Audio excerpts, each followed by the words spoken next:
just quickly ordering food, but I am ready. Okay.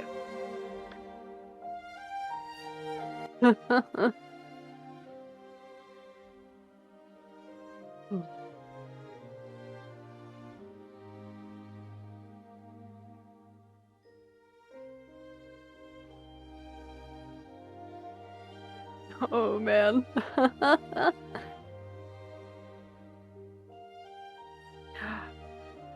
I'm about to be Kirby up in this stream. There we go.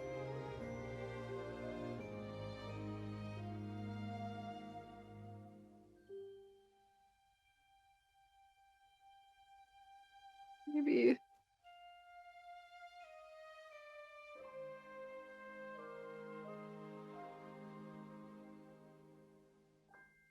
No, you are good. Don't even worry about it. I'm just trying to decide if I want my glasses on or glasses off for this.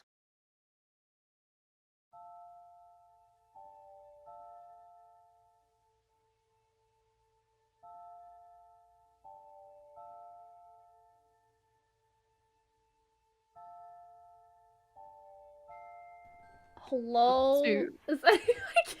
Oh, okay, good, it's working. Oh, okay. So sorry for the technical difficulties. Anyways, welcome to another episode of Babble the Boba. Today we have our friend Azaria, also known as Vietnamese. Please follow them. I will shout them out in chat.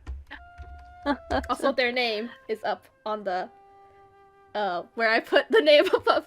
Yeah, it's up there. It's up there. It's good. Hello, friends. Do you like to give a quick introduction on what you stream and I guess like what content you mainly stream? Okay, yeah, I'm sorry, I'm repeating. A little bit about myself kind of thing? Yeah, that thing. Cool, yeah. Hello, friends. My name's Azaria. I'm a non-binary Canadian cosplayer, streamer. My pronouns are they, them. I like to play a lot of variety games.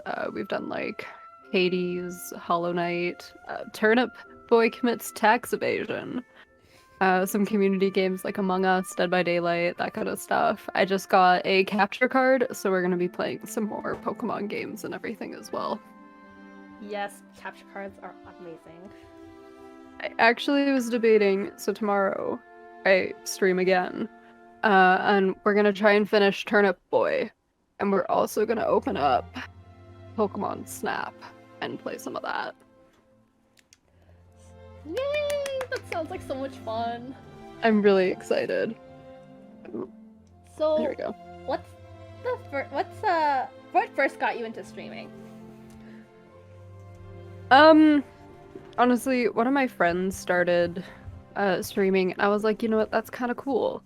It's a nice place to kind of create a community, and as someone who did a lot of like performances or sort of performances like in the city when lockdown happened and I wasn't able to go out and perform and do all these things, it kind of sucked. So I was like, you know what, maybe let's take a different route for like the content that I create and see what I can do on this platform as well as elsewhere. I see. What's the thing you like about streaming the most? The communities. Every community I've been in, whether it's my own or like your community, some of my other friends' communities, they've always been so warm and welcoming and like non-judgmental. Mm-hmm.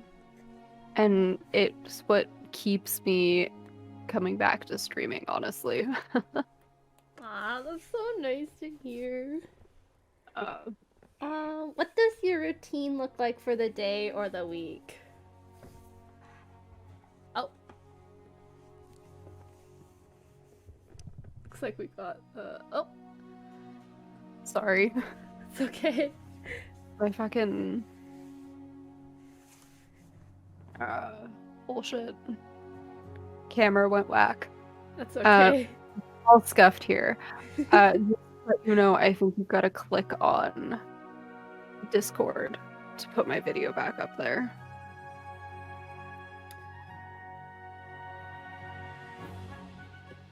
Is my volume kind of low? Oh, I can adjust your volume. There we go. Is that better, humble goblin? Hello, welcome to me.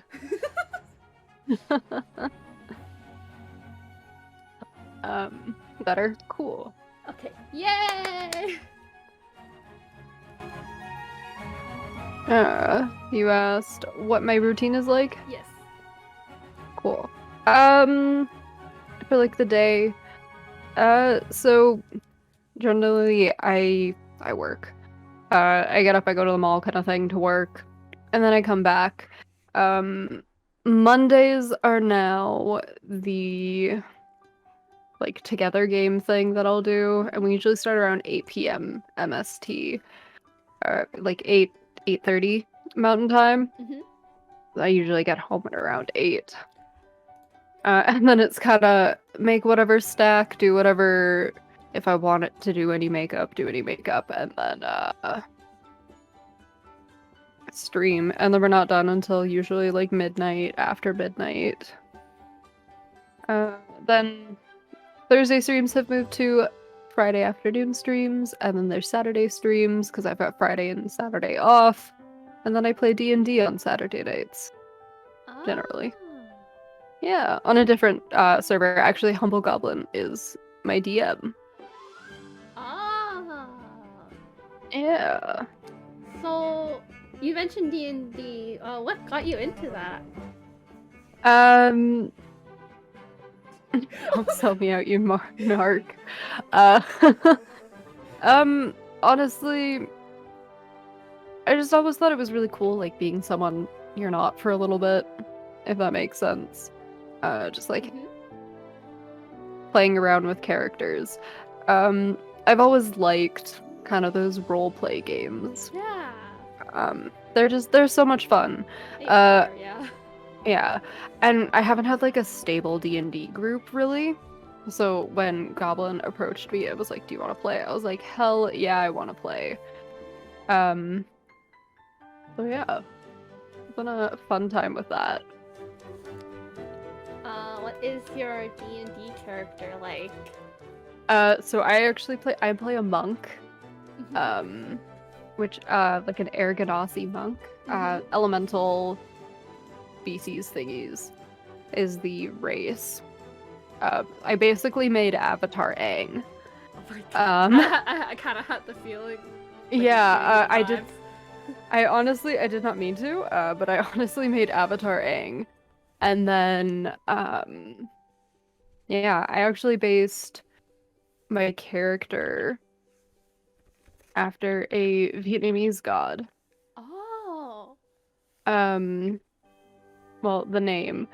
I'm not even sure if I'll say it correctly, because I always mess up the KH, words. But it's, I'm probably gonna mess it up. I'm really sorry. I'm real bad at it. It's okay. I have not finished learning the language. Kong Lo? He's the primordial giant who separated the sky and the earth. And I named my D&D character, Lo. So I was like, you know what? I really like that. That just feels something like it really connects to what I'm doing with this character and relates to me and everything like that. That sounds like a fun character. It's a lot of fun. They're also non-binary, so that was nice. That was a fun little thing. That sounds that sounds like a lot of fun. I don't really know much about D&D, sorry, so I can't really say much. No, you're all good. Honestly, D&D doesn't get enough mainstream media, I feel. It's something that... It's also, like, something I feel that's been predominantly, like, dominated by white people. Like, white nerds kind of thing. You don't hear a lot about, like, Asian D&D players. That makes Yeah. sense. So what? I know that you're a big fan of Avatar: The Last Airbender, like the show. No, we don't talk about the Hmm. movie. But what got you into that show? Like, what, like, I guess, curated the love for it? Um, so we started watching it like on TV while it was airing. Like it was like airing YTV kind of Yeah. thing. YTV. Yeah. Oh gosh, that's giving me Um, flashbacks. honestly, we didn't have cable, so like YTV was kind of the only thing we could watch. Honestly, I same. remember like starting it and being just kind of enamored with this kind of world that people had powers and people had like the ability to make change as simple as like standing up against things. Hmm. Um I I love like the whole message of like you can do something, you can change something. And honestly, like the character development, the fandom, everyone's so great about that. Yeah, I definitely agree. Also, Zuko best redemption arc. Honestly, it's done like properly, and so many shows try to emulate Zuko's redemption arc, and they just don't do it properly. Mm-hmm. I Like also, they just oh, sorry, don't. you can keep going. You can go. No, no, go for it. I also really liked how they discussed, I guess, just topics that aren't really talked about, I guess, and they put it in a very nice way. Hmm. What were you gonna say? Sorry. Oh, no, I was agreeing with you. Yeah. No, like they really did. If you could cosplay any character from Avatar: Last Airbender, who would it be and why? Oh my goodness. If you have more than Um, one, please. I definitely have more than one. I really want to cosplay Ty Lee. Ty Lee is such an interesting, like, portrayal, I feel, of femininity because while she is super feminine and super pink Mhm. and super bubbly, she's not helpless. And a lot of the times when media portrays like very feminine characters, they portray them as helpless. So I'd love to cosplay Ty Lee. Mhm. Um, Suki, honestly, I love Suki. Just, I feel like there's no explanation needed for like Suki and Toph, those two. I Mhm. love how badass they are Yeah. and just how wonderful they are. And then Zuko, because I love my boy Zuko. I had a feeling you were gonna say Zuko. I've already done like a sort of cosplay test of Zuko, and I love him. Oh my He's gosh, so I love good. how awkward he was when he tried to introduce himself. Hello, Zuko here. Like, yeah, he's so, and I love that. Little awkward boy. I love how they compared the flirting styles between the characters, like Uncle Iroh's flirting to Sokka's. He's like, so you want to do an activity together? Yeah. Oh God. You know, Oh, I they're actually so thought you funny. wanted to cosplay the Cabbage Man too. Okay, okay, but I might just because he's hilarious. I saw Comic Expo a couple years ago. Someone was dressed up as Cabbage Man and it was just fucking hilarious. I love seeing those cosplays. Right? Or The I meme don't know. cosplays are great. Yeah, or have you seen this person was at Otafest actually. They cosplayed the boulder. Yes, yes, I saw the boulder. He was great. Oh my God. He was fantastic. I loved him so much. Yeah, it makes me so happy to see characters that not a lot of people cosplay. It's just like, oh my gosh, like you actually Hmm. like the details are actually remembered, and it's not just me that remembers them. Yeah. Honestly, oh, it's just so good. Mm-hmm. So, what got you into cosplay since we're on the topic of cosplay? Um, my mom and my brother, I really, really love Halloween. I love dressing up and I love being like characters um that you're not kind of thing. Mm-hmm. I love it. So my mom would go full out for Halloween costumes, and then my brother actually helped set up some of the Pokemon Otafest League stuff, Oh. which, yeah, he was like gym leader first couple years and helped set up all that with that. And he had to like make a persona for himself. Mm-hmm. And it was just so fascinating to me. I was like, damn, I want to do this. So I believe the first cosplay that I ever did was actually Hermione Granger from Harry Potter. I had Oh. like really long hair, then put it all up in curlers, let it sit overnight, and then brushed it out to be frizzy as hell. Um, and like it was just such a fun experience. And then I moved on to Navi, and I've moved on to like other characters and stuff, and it was just so fun, especially seeing like people's reaction seeing you as certain characters. Yeah. Like it's just, yeah. So, I actually met you because you cosplay Navi. What Yeah. inspired that version of Navi that you created? Um Honestly, I looked at Navi and I went, Navi is one of the most hated fairies. And like I went through that game and I honestly could not like really tell you why. I think people just don't like her constantly being like, "Hey, like watch out for this," but she gives good advice and she's like good what she does. But I kind of like looked at her and I was like, "You know what? I think it'd be really funny to cosplay a ball of light."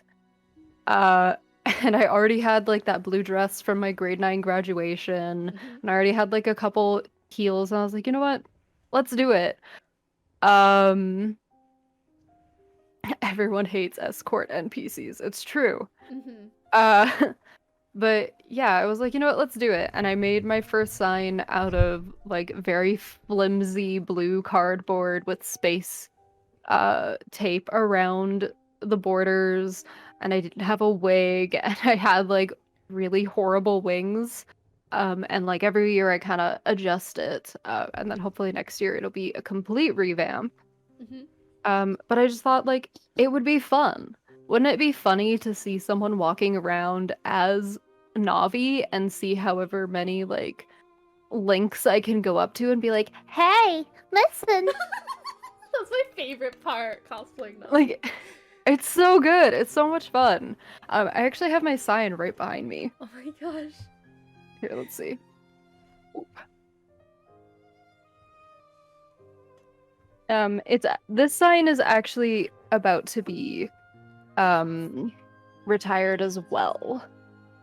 So this Oh my is the gosh. full I sign. love it. Yeah, where is it? ProZD Oh my gosh. signed it. Yeah. Proceed. I didn't have any paper with me when I met him and I only had the sign. I was like, shit. Sign my Navi sign. That's Um, fair. I love it. it's so good. He seemed real pleased about it. He was like, hell yeah. But yeah. And I don't think that's a cosplay I will ever retire. I might retire like aspects of it to Mhm. improve upon, but I will never retire that one. It's one of my favorites. Aw, that's nice that it's one of your favorites. Yeah. I met so many amazing people through it. So, what reactions do you get usually when you just randomly go up to a Link cosplay girl just like, "Hey, listen!" So I think I've only done that twice, and it was because like we knew each other, like the first one, and then the second one, like we made eye contact, and it was like okay. Usually they find it like the two times they find it really funny. Mhm. Anytime I walk up to a cosplayer, like a Link cosplayer, they're like, "That's amazing." I try not to annoy people too much with that because I have gotten some like negative reactions from con goers Oh. over my cosplay. Uh, so I try to be like basically as nice as possible when coming in Mm-hmm. to ask for like photos or like anything else. Understandable. Yeah. But usually people love it. People love to see like the Link and the Zelda and the Navi kind of thing, especially when the Navi somehow ends up being taller than the Link and the Zelda. Like they love that. They just think it's so fun. That's what I. Yeah, that's what I also miss about conventions too. Mm-hmm. Do you have a favorite con memory? Favorite con memory. Ooh. Um,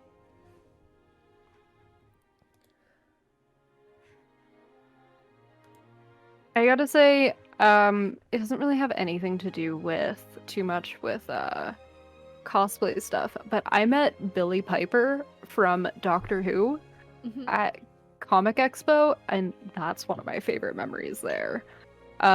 Otherwise, in relation to cosplay stuff, anytime I show up to Odafest with that sign, for prop check, the Odafest guys are always like, "Hey!"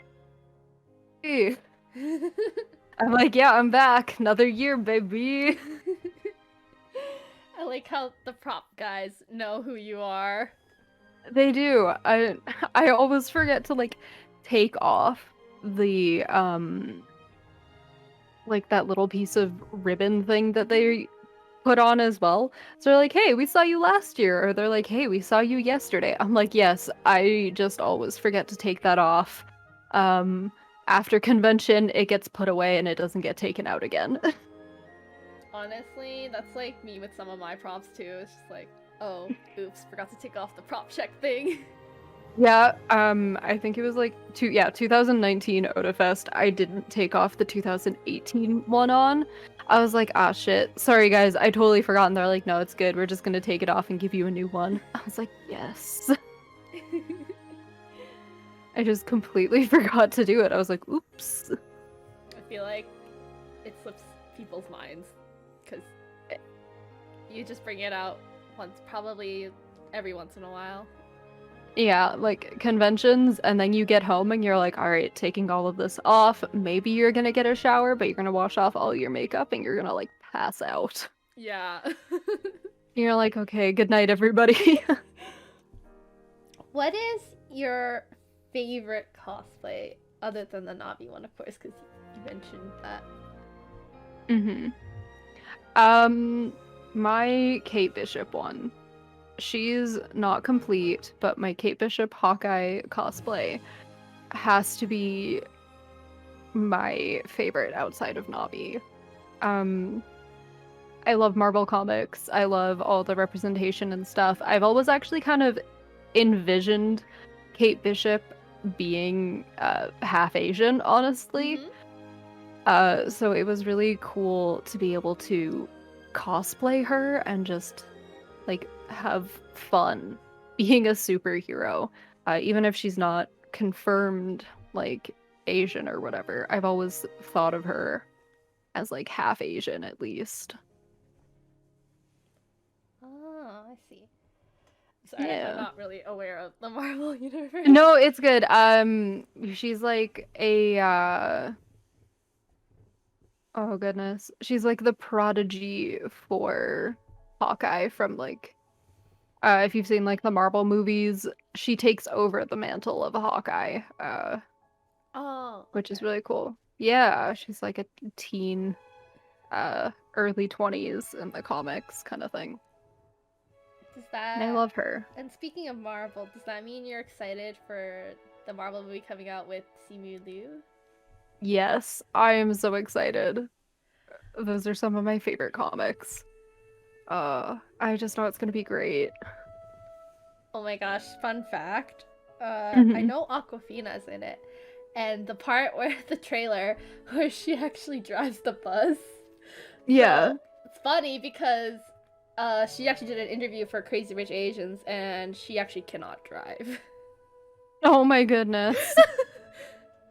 That is actually really funny. Because, Oh my she's god. born in New York, and I guess, like, being always in the city, like, she didn't really have the need to drive, so... No, their transit system is extensive there. Yep. Not like ours. Not like ours, no. Oh man. So, what was the hardest cosplay you've ever made? She's not done, but I made Sailor Saturn's glaive for Halloween 2018. Oh my god. I made that in 2 days. The photos are on my Instagram if you like scroll through and everything. I made it in 2 days. It was time and a half, and after I finished making it, I realized that it wasn't convention safe. Oh Uh, no. yeah, so I've got to like redo all of it kind of thing, and then the non-con safe one will be for like photos outside of conventions so that they look nicer, like professional stuff. But that was the hardest one that I've made so far. I imagine She-Ra will be very hard when I finally get her together. So, what did you mean by not con safe? I used a metal curtain rod for like the staff part, and then a wooden like table leg for part of the glaive, like part of the blade. And metal and wood are both banned materials at conventions. So no. yeah, so it's not con safe. I can't take it to any conventions, unfortunately. That's rough, buddy. I'm sorry. No, it is rough, buddy. I've got some like PVC pipe to fix it and all that jazz. But yeah, and then I'm keeping an eye out on Porzellan's Etsy shop and everything because I love their work. Oh my gosh, yes, I love Porzellan's work too. And I know they have like the parts. It's just I haven't finished with that sword that I got last August. So I want to get finished with that sword. And then I'm just keeping like an eye out for any time they go on hiatus or like they've had a sale at least once or something. So just keeping an eye on that as well. Same. I'm just keeping an eye on for opening commissions because I really want some cookie cutters printed. Oh, that too. I've got a couple things that I've been thinking about, and I'm like, Have you seen the cursed Kirby that Porzellan's got? Yes, I have seen the cursed Kirby, and I have debated buying it so many times. Like, I think so many times. It. I think I should as well. Because I feel like it just embodies your aura, I guess. I don't know if that makes all sense. My cursed vibes. Yes, the vibes. All my cursed vibes. So, what is your dream cosplay? Like, if money was not a problem and you had like the power to make it, what would be the dream cosplay? Absolutely every single one of Sakura's outfits in the Cardcaptor Sakura series. Oh my gosh. Speaking of the Cardcaptor Sakura series, one. There's this Lolita fashion brand I followed, Devil Inspired. They got an official line of Cardcaptor Sakura clothes. Oh my god. Okay, that sounds like the dream. I love that. Oh my goodness. Yeah. Cardcaptor Sakura has been my favorite anime since I was like very little. And if money was never wasn't an issue, I would cosplay absolutely every single one of her outfits. Which one would you go for, like the first one? Probably the very iconic red outfit, like that reddish pink one. Yeah. in the opening like scene. Mhm. And then I would probably go with one of the clear card arc ones. So I'd probably bounce around like first with the Clow, like the Clow card staff. And then I'd probably go to clear card arc, and then I'd go to the Sakura Star Wand one. And then I'd want to do like the Dream Wand cosplay and everything. Are those ones your favorite outfits, or do you have a different one that's your, like all-time favorite? I don't know if I have an all-time favorite one. I like absolutely adore all of her outfits. I don't even think I could like actually pin one down with her. Like Oh, I good. just there are so many, and I love them all. Understandable. Yeah, here, let's see if I can maybe find one.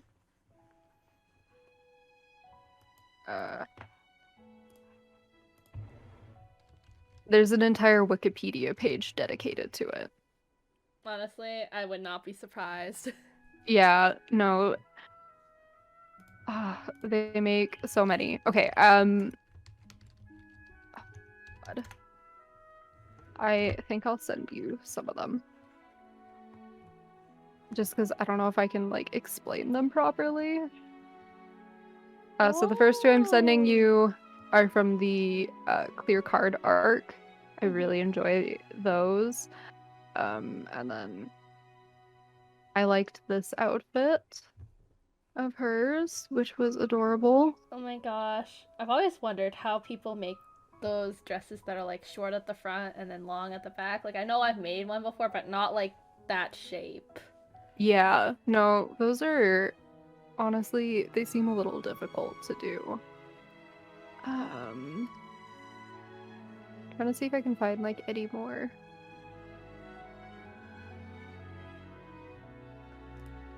I've been reading a lot of like the clear card arc stuff, so a lot of it right now is like I really enjoy. Oh my gosh, there's a frog!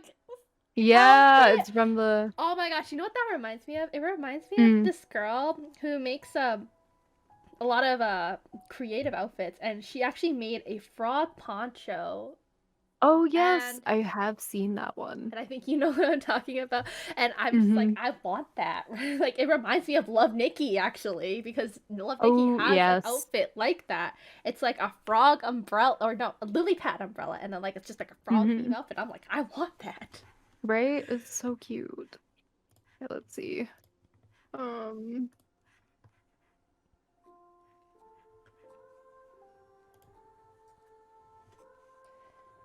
Oh yeah, her openings are all iconic. Oh, and then this third opening outfit from the first one. Okay.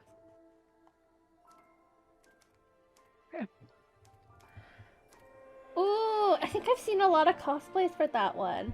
Or it could be that one is mistaken. No, yeah. Oh, sorry. That one is pretty popular. The one you just sent, the other white one. Yeah, they're pretty popular. It's understandable because it's so pretty. It is, and she's got like so many iconic looks. Yeah, there is an entire Wikipedia dedicated to her costumes. I would not be surprised if I'm not surprised. And I love it. Yeah. So, what is something you wish you knew before you got into cosplay? Oh man.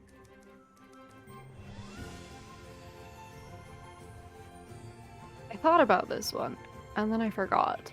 Something I wish I knew before I got in.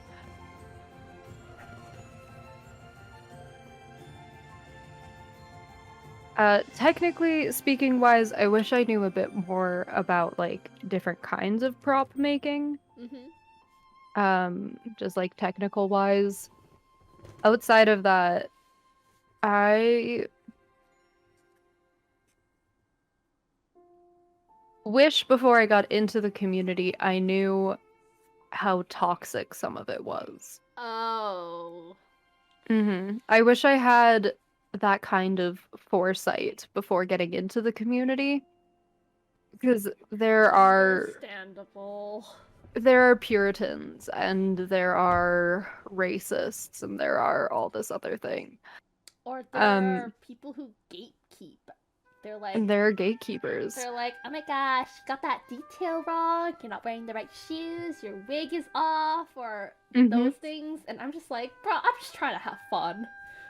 Honestly. And it's also a little ridiculous just because, when I did get into cosplay, um, for the first couple years, I remember like contacts weren't really a thing in the cosplay community.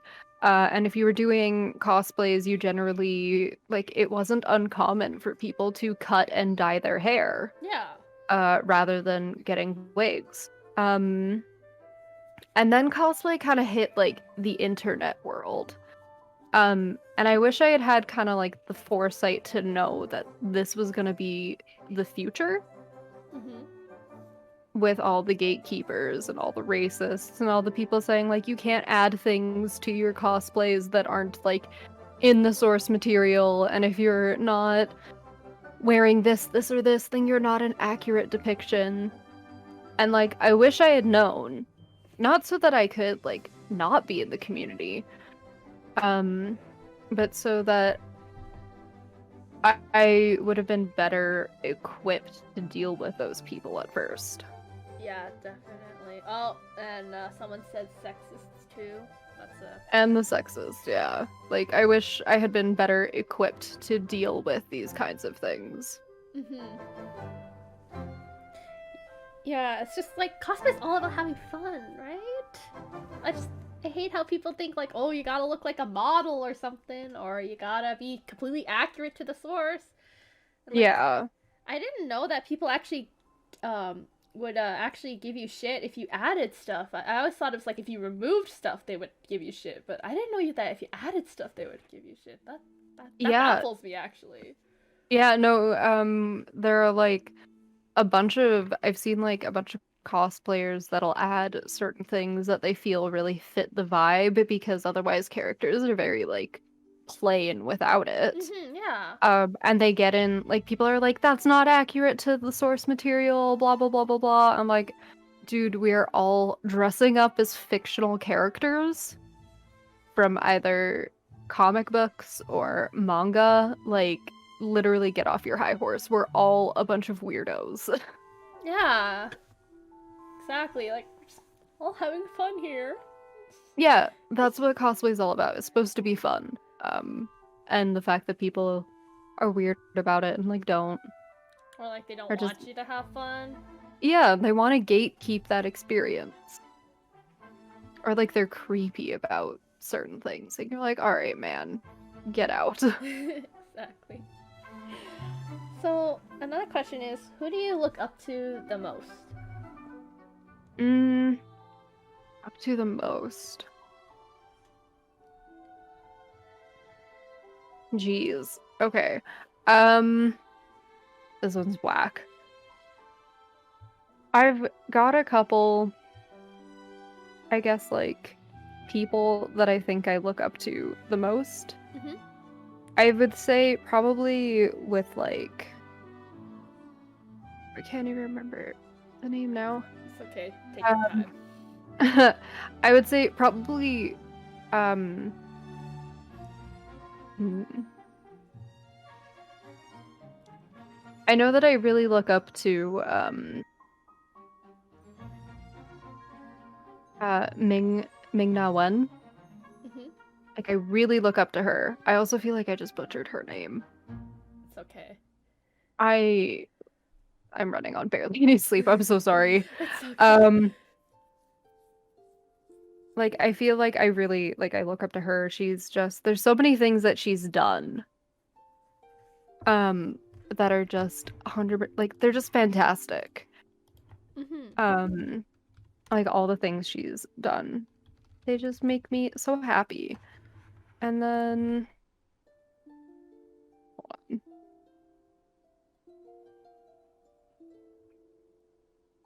No, they sell the books. For cosplayer wise, I would say, gosh, where is it? They sell these books, and I can't remember who the author is now. Oh, here we are. The book of, uh, yeah, I also never pronounced this properly. Kamoi Cosplay?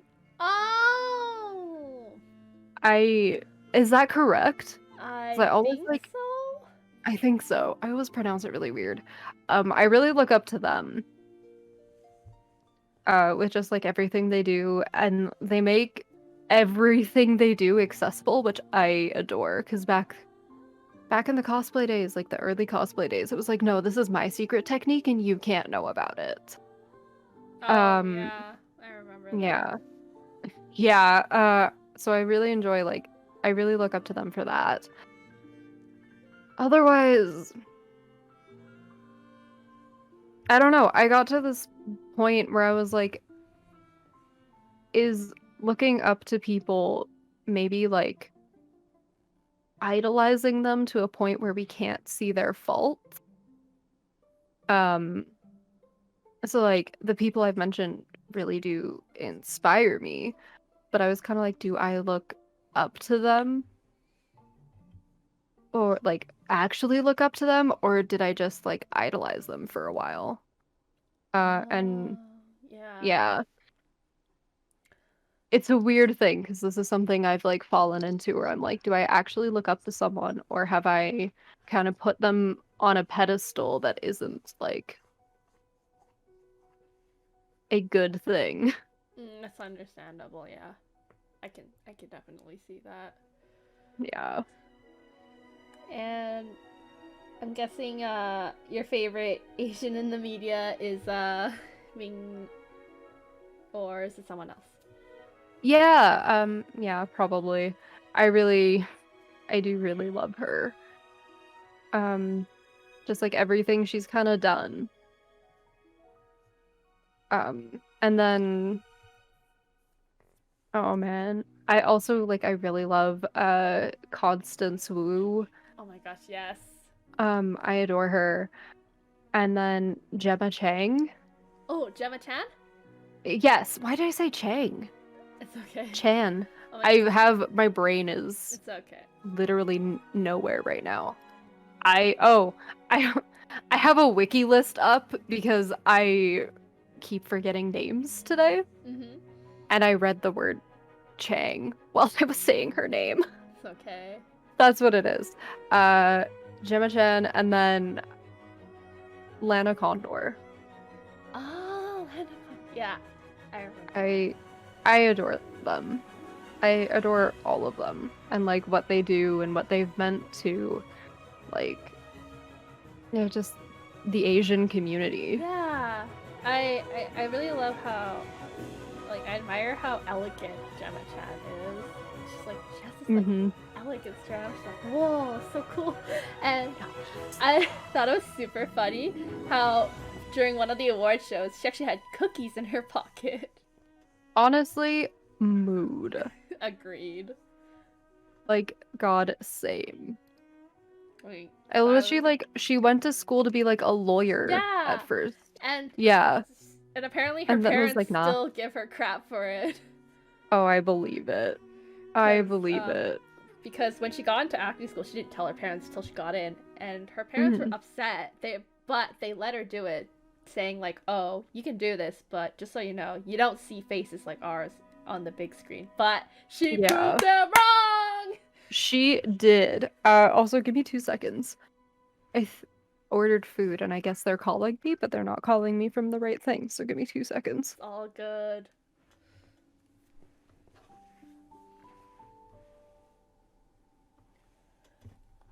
So, chat, if you would like, you can also come up with some questions for our guest, Azaria, if you have any. And after I ask my questions, I can read them out to you guys, to them. Yes.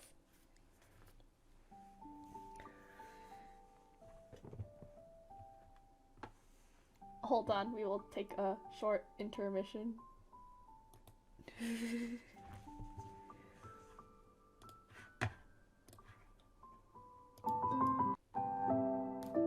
I'm back.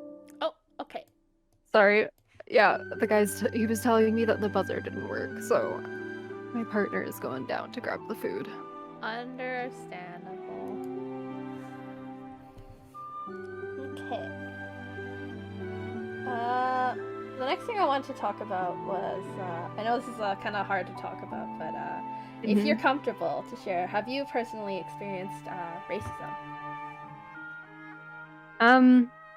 So generally speaking, you cannot see how I am pretty white passing. I have noticed that I don't experience it unless they can't see my face or unless I've already kind of like outed myself as it. Obviously my username is a pun off of like Vietnamese. It's Vietnamese. And recently, yeah, recently the pun, sorry. No, it's good. Recently I did actually experience some racism over that. People making insensitive jokes about like Vietnamese people and the Vietnam War based off of my username. And it's still an ongoing thing. This person was also very immature about how he handled the apology and everything like that. So it was a time. It still is a time.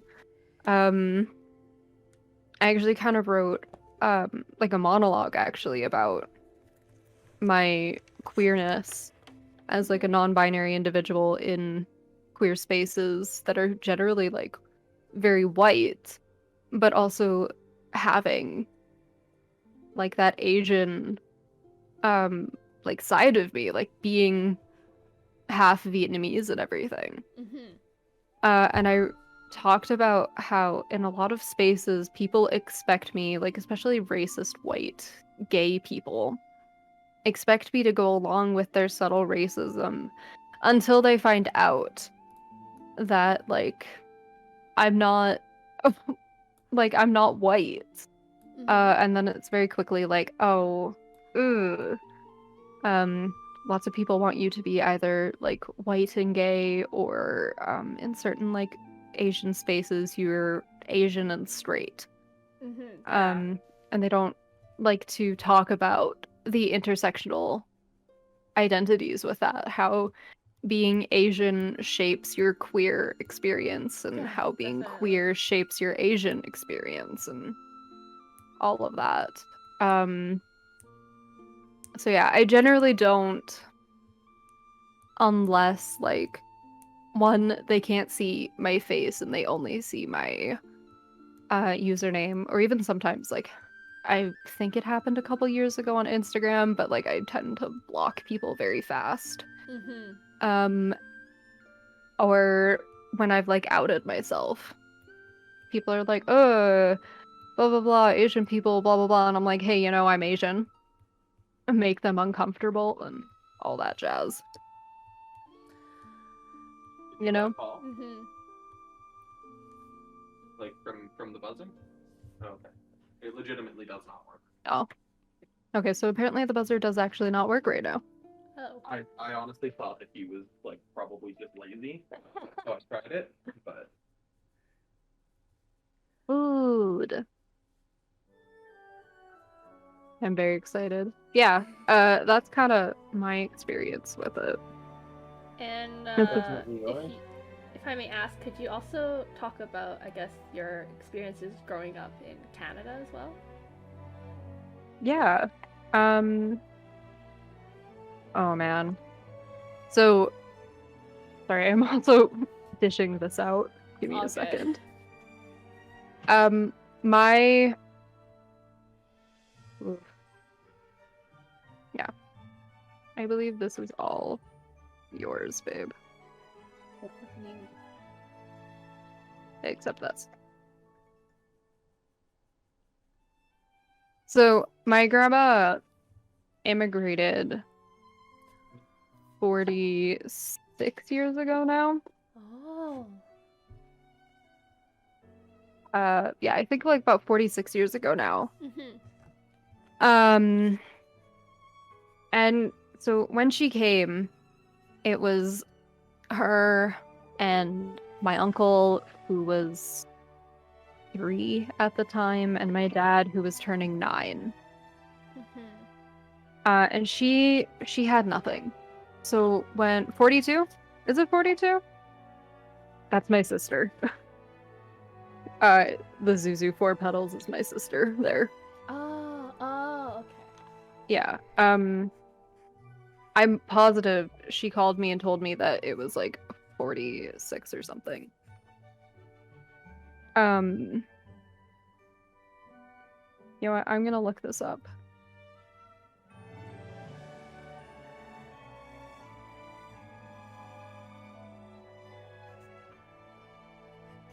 It is more than 42. Because 2017 was 40 years ago, so we were all wrong.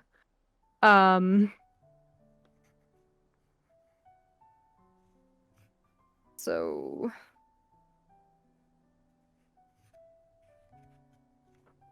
1977, Okay.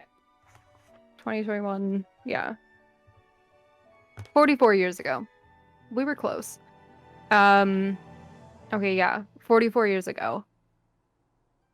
They immigrated. 45 years ago, they left Vietnam on a boat to go to the Philippines. Mhm. And then that following spring, left the Philippines and came to Canada. They were young. When they left Vietnam, like my dad was 8.5. My uncle was like 2, 3.5 kind of thing. Mhm. And my grandma had no one coming. So when she did come to Canada, she was very much like, we're Canadian now, kind of thing. She didn't know any English, but she was like, we're Canadian now. So growing up, I, even from like my Vietnamese side of the family, I was always kind of ostracized out of it. Like, yeah, you're Vietnamese, but like, we didn't get names that reflected that until recently. Like I asked my grandma to like give me a name. Like, what would she have named me, kind of thing. If she had picked a Vietnamese name, and she gave me a name, and now it's like it's on my Facebook. It's what I'm legally changing my middle name to, kind of thing. Yeah, but like it was very much like, we're in Canada now. You speak English. You have a Canadian name. You have like all this. So it was difficult because I always felt like I was looking in on parts of my culture. So recently, yeah, it's been rough. So recently I've been trying to like get back, like to get that. I started and failed with Duolingo Vietnamese, but I'm gonna pick it up again. Duolingo is a time. Yeah, but it's one of those like, Seen the memes. oh, he's coming to knock on my door like, hey, you missed a day of Vietnamese. I'm like, yeah, man, I know. Yeah, but it's like, I don't know, it's something that I'm now struggling to grasp and reclaim. And it's hard because my grandma is currently dying. So like I can't see her, even if like I lived alone, kind of thing. I wouldn't risk it. She's about to be fully vaccinated, and I've had like my first dose, but I still wouldn't even risk like going outside with her with like masks and everything. So it's difficult to even gain a little bit more from her. Which sucks because it's only now that she's starting to be like, yeah, let's talk about it. Um she's only now like wanting to share these stories. Uh which I understand why. I think she realizes that she hasn't shared these stories and like where the legacy of her leaving, and she wants to share it now. Yeah.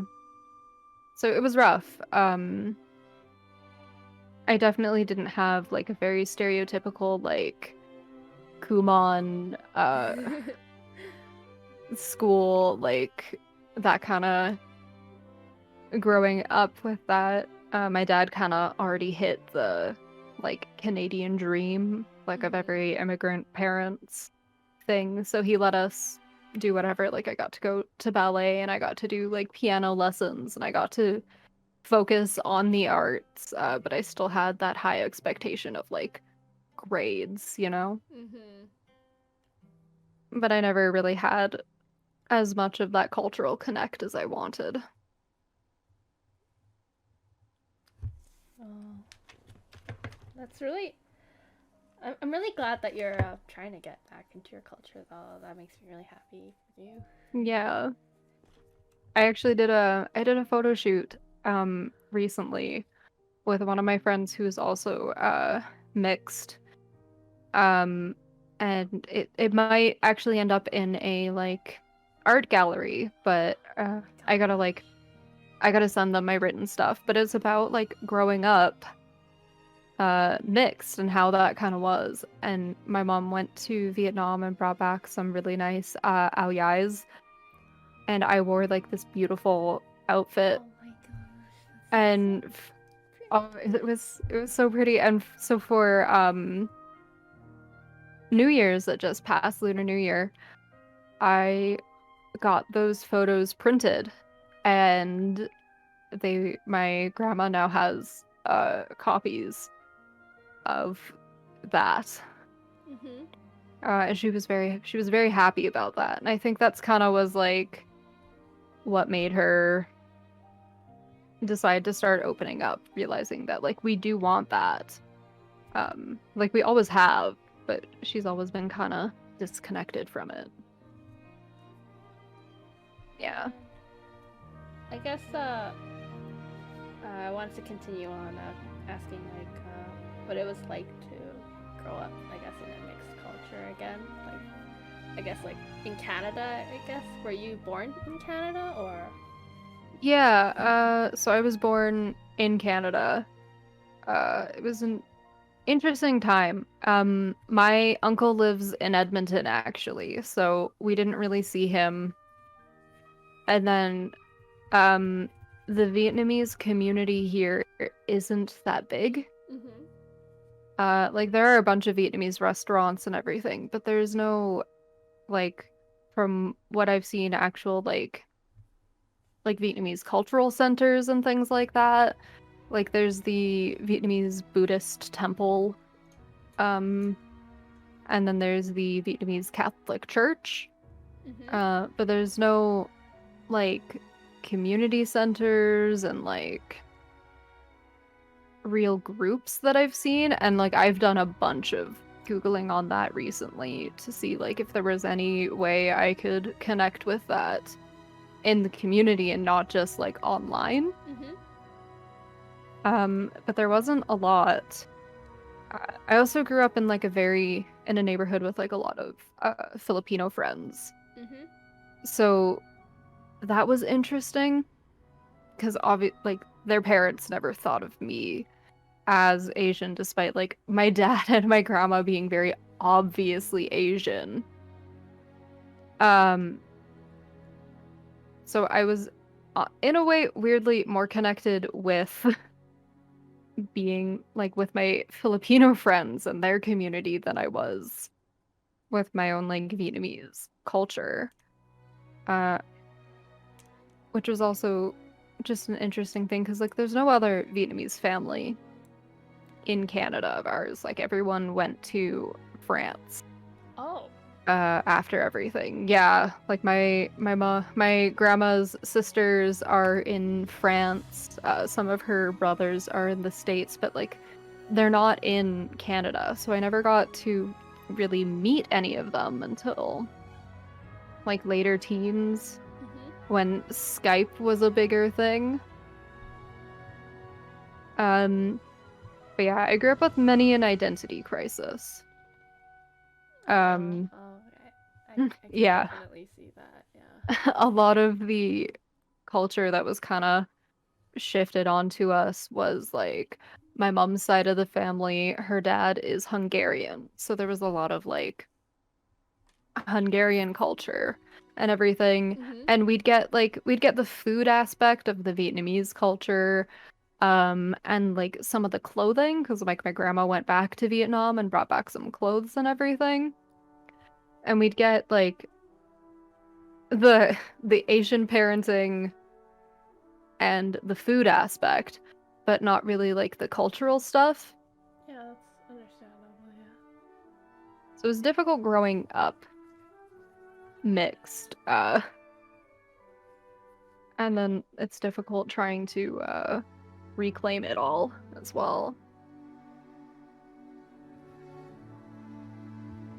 Well, all all I can say is I'm really glad that you're trying to reclaim it. Yeah. No, I'm really glad that I'm trying to reclaim it too. Um it feels right. Like something that has always been missing is finally where it should be. Yeah. It feels right. I gotta pick up my Duolingo courses again as well. So, have you ever had, I guess, the model minority myth applied to you in any way personally? Yes, I feel. Do you want to expand on it? Yeah, so my goodness. You know, like you always gotta like shit. How do I describe this? Obviously like the model minority myth and everything of how like Asian people are perfect, white, very able to contribute to the white society, which is pressured with having like perfect grades, having that like doctor lawyer kind of thing pushed on you. Yeah. Or we're just usually obedient and we put up with things, quote unquote. Yeah. So I definitely have had like at least one ex-boyfriend that I know of who definitely thought because I'm pretty sure he thought because I was half Asian I would put up with a bunch of his shit. Which I did not. So that was interesting. And I've had like strangers on the internet sometimes, like when obviously you don't see my face, but I've got like the Vietnamese pun. People will assume like you're down to hear some of the things the gross things they say, and you're not gonna call them out on it. Obviously, like people expecting the perfect grades and to be able to contribute to society in a way that betters white people and not dealing with like the trauma surrounding, like generational trauma surrounding family surviving the Vietnam War or like leaving absolutely everything behind. To start like a completely new life. So definitely the expectations from like teachers, they kind of push that on. Oh yeah, definitely. Yeah, definitely with that. Even like parents will do that. especially if they've already fallen kind of trapped to that model minority myth, you know? Oh yeah, definitely. Yeah. And then it's always hard to be the first one to kind of break that cycle of like, no, like that's not what we are. It's like that's a thing. But even in like workplaces, I've definitely had uh shit. Like I use a pretty like Vietnamese name on my resume because that's my name and it's gonna be like my legal name and everything. Mm-hmm. And I recently discovered that most of my male coworkers have like a pretty bad Asian fetish. Oh gosh. And this The quote unquote yellow fever. the quote unquote yellow fever. And I suspect that one of them dropped in on my interview before he even was technically like in a management position because of my name, and he was expecting someone who did not look like me. Mm-hmm. Yeah. So that was fun. Oh gosh. Yeah. Obviously, like, they've never tried shit, although he has attempted to explain certain foods to me, and I'm like, man, I grew up on this. Like, no. Yeah. What? Why would he try to explain something that you grew up with? Yeah, I'm like, dude, stop.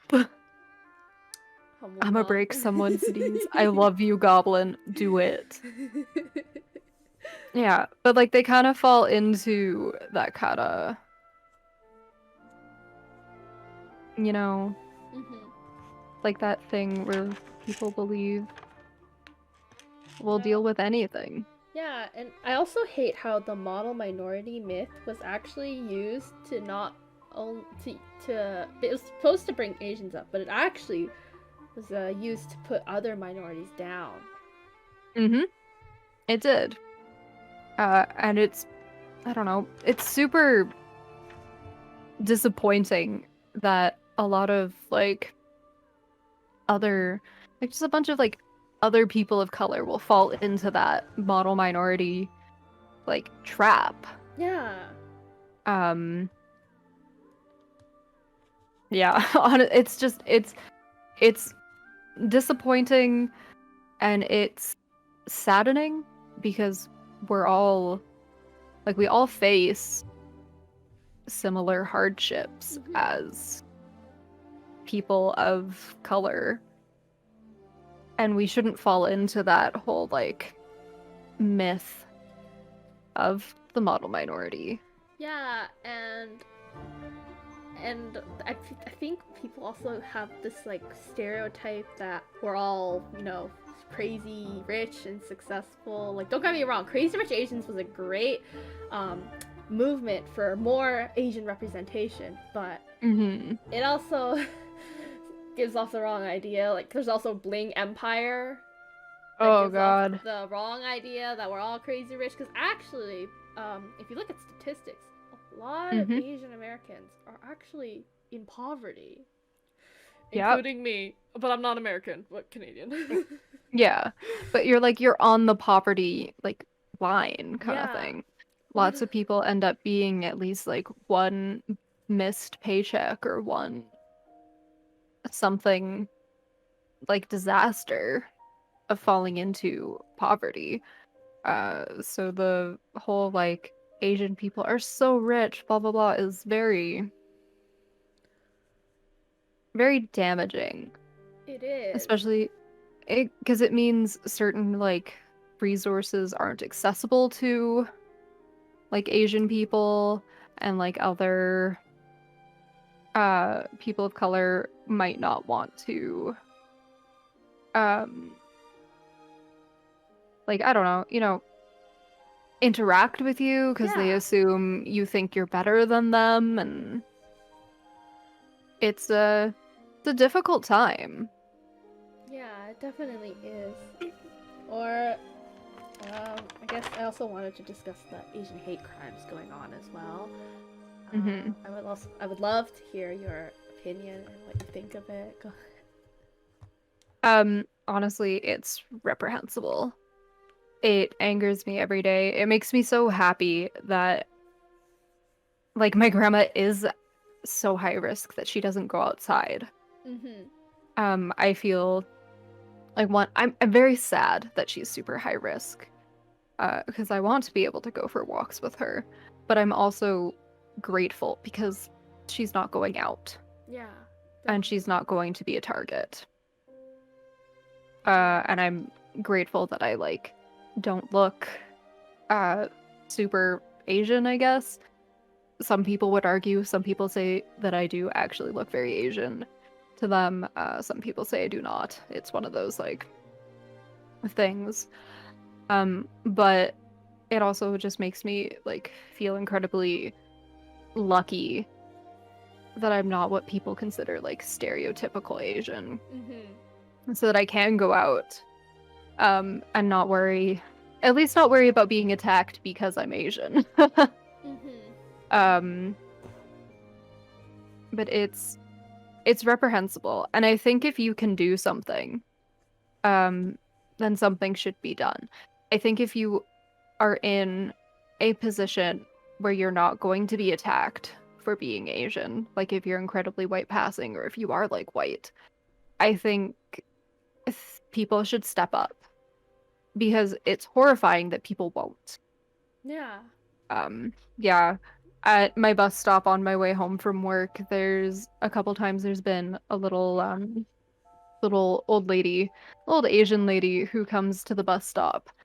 And it's like it's downtown. It's not the nicest area. So as soon as I see her, like I immediately like headphones out, and I'm like, I'm ready. I stand behind her and I'm like, I'm vigilant because I'm not about to let elders in my community be harmed.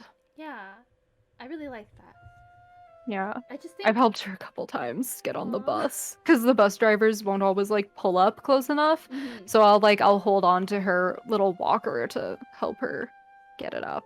But yes, continue, sorry.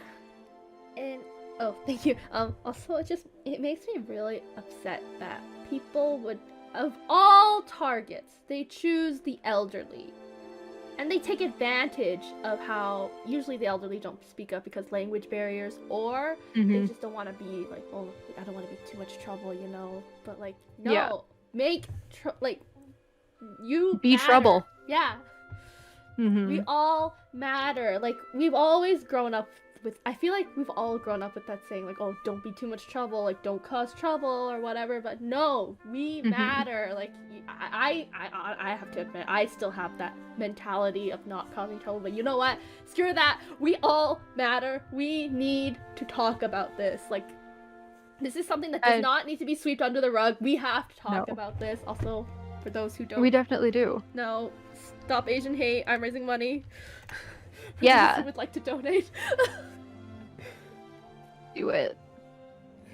Because it's a good cause. Yeah, fuck. And also, Can we get... Ooh, go first.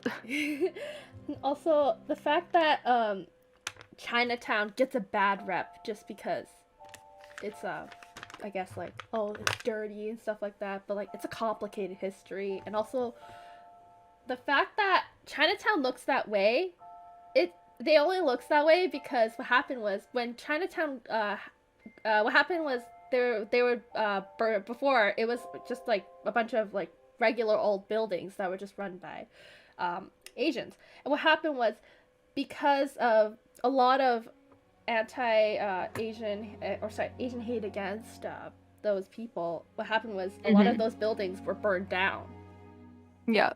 And then after that, not only that, in San Francisco, which is like where one of the biggest Chinatowns is, an earthquake happened, and basically they had to rebuild everything. However, Chinatown, so a lot of people were very like, they were kind of smart about this. They're like, oh, we should like rebuild it to make it look like more like a tourist attraction. So they actually hired white architects to make it, and they thought like to like make it what they thought Chinatown should look like, and that's why it has like all the pagodas, the colorful buildings. Like, if you actually go to China, it's not actually like that. Or just anywhere in Asia. Okay, maybe the night markets, but like it's not actually like that. It's not like that all the time. Yeah, it's not like exactly. Yeah. No, definitely. Calgary's Chinatown has moved, I believe, 5 times before they finally settled. Really? I think it was like 5 times or something. It moved before they finally settled where Chinatown is today. Because it was burnt down. Oh my gosh. Yeah. And there's like a bunch of like tours you can go on to learn more about it.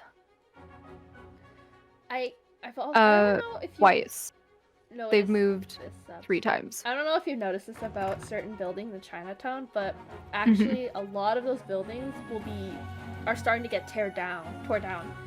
Because a lot of people are like, oh, this is like Chinatown's kind of like gentrification. Yeah, they want to like, I guess, build something else, but like no, make it hip.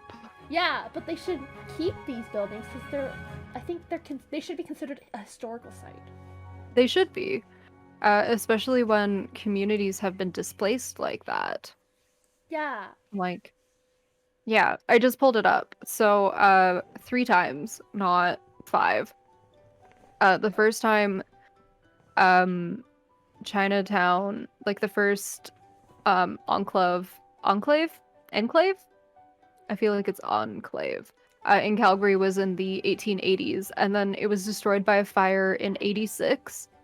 And then they rebuilt it, but it was displaced when the railroad lines were laid through the settlement. So the current Chinatown was like formed in 1910, and is the 3rd like Chinatown resting place kind of thing, because everything was fucked around with. And it just like it shows that Canada is not.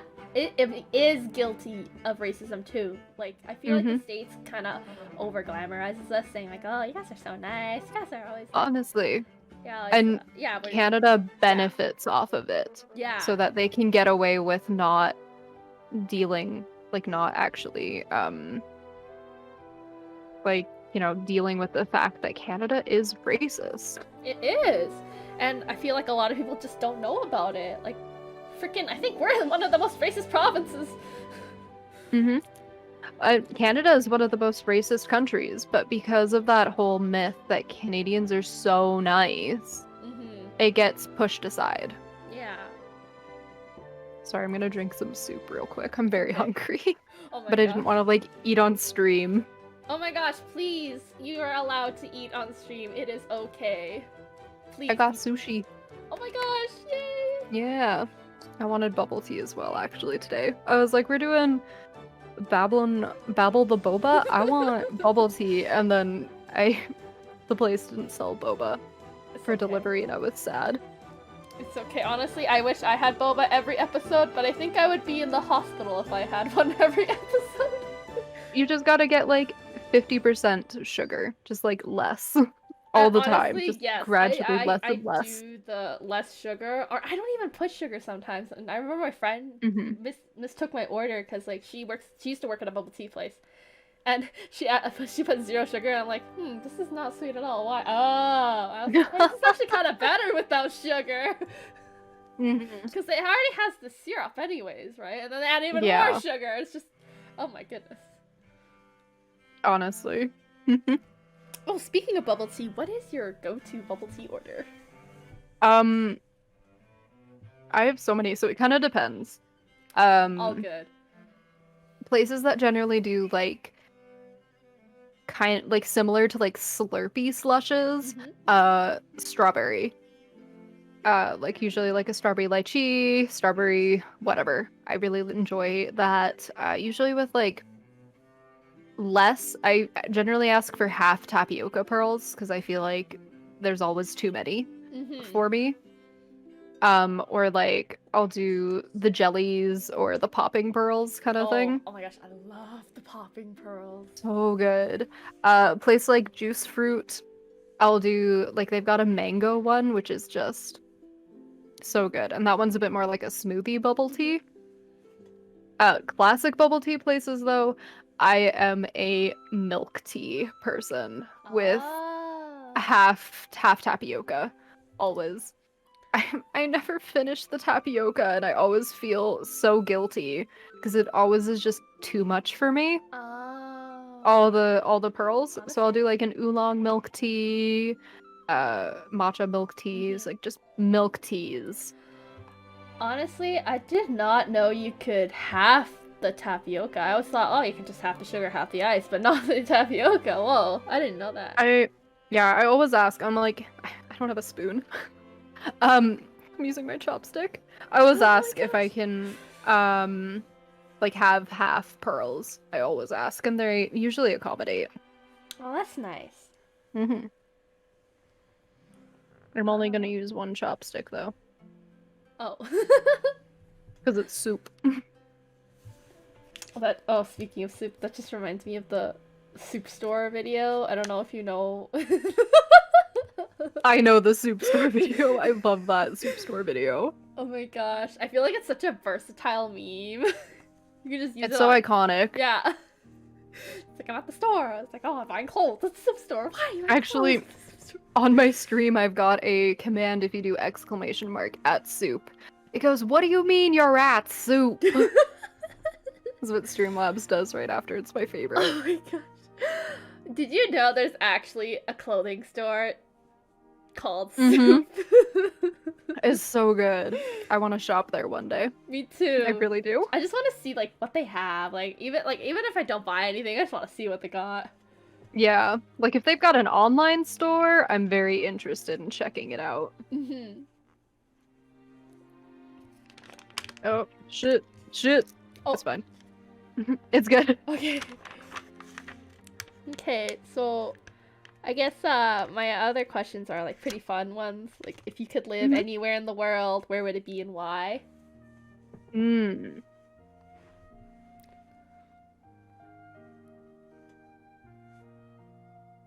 So I don't know if I've got like a specific country or place, All good. Just but I think Yeah. it would be nice to live in like a nice like cottagey area. oh my gosh. Why Like did I have a feeling foresty you were stuff. gonna say that? I don't know why. I dream of not having to contribute to capitalism. Oh my gosh, me too! But like I think it would be really nice to live in kind of like a remote area. Obviously good like Wi-Fi and shit, because I still want to be able to stream. Oh yeah, And hang out with my definitely. internet Yeah, friends. definitely.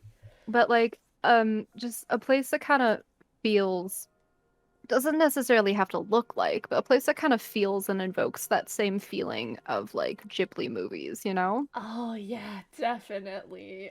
The like that feels safe, that feel whimsical, that feel special and like you're in your own world.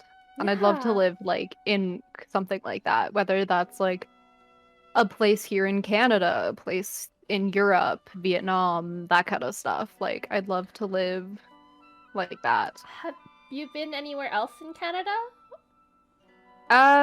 So I've only ever lived in Or just like traveled Calgary to? my whole life, but yeah, I travel usually just BC, Vancouver, Victoria, Oh that my kind of gosh, thing. I love Vancouver. So good. If the prices weren't ridiculous to live there, Mm-hmm. I would love to live like in the city there even. Oh my Even like gosh. just like a house that embodies the Ghibli vibes in the middle of the city, I would still be fine with it. I know housing in Victoria is slightly more reasonable than Vancouver. Mm-hmm. And I've been told that the beaches in Victoria are much better than the ones in Vancouver. Yeah. They're so nice. I haven't been to Victoria, but someday. I No, want to it's go. definitely a really nice place. The islands are great. Is there anywhere else in Canada you'd like to visit? Ontario area. Oh my gosh, me too. I've never been to Eastern Canada. I've always wanted Never, to... yeah. Oh my gosh. I don't know if you knew about this, but when Canada had that, 100th anniversary, they actually had this, like, a special pass to go on the train where you could go cross Canada, like a cross Canada traveling thing. I wanted to go on it, but thing is, I didn't have anyone to go with. So my mom did not let me go because I was also a minor back then, so... Yeah. It was also very cheap for minors, too. Like, anyone under 25. Yeah. But obviously, like, not having anyone to go with and everything was a difficult thing. Yeah. Have you ever wanted to go to PEI? Because I've heard PEI is really pretty. Yeah, like the maritime provinces, I would love to go there. Yeah. They're so pretty. And I've got a couple, like, friends out there now, so it'd be really nice, I think. Would you also like to go to Quebec, too? Not really. I mean, honestly, I only want to go for, like, the festival they got, but, like, other than that... Yeah, that, like, the maple syrup festival thing. Yeah. Other than that, I'm kind of scared of the people, because I'm scared that... Because I'm not very knowledgeable in my French, they're gonna be like, ah, it's an English speaker!